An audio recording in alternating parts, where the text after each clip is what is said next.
Táto pieseň je venovaná od manžela Milana a od detí pre svoju milovanú mamičku k 50. narodinám a prajú vám všetko najlepšie, veľa zdravička, šťastia, lásky a Božieho požehnania a takisto sa pripájeme aj my, kapela Štrba Kariško.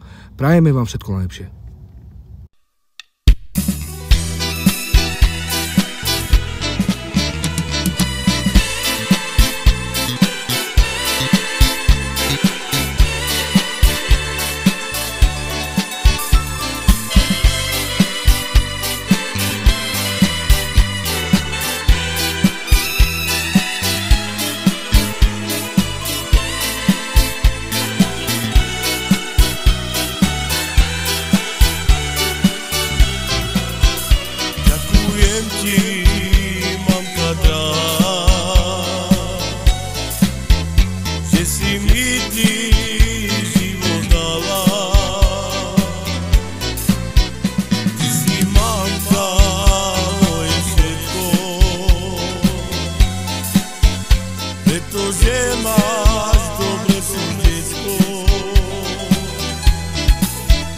Ďakujem ti, že si ma ty vychovala.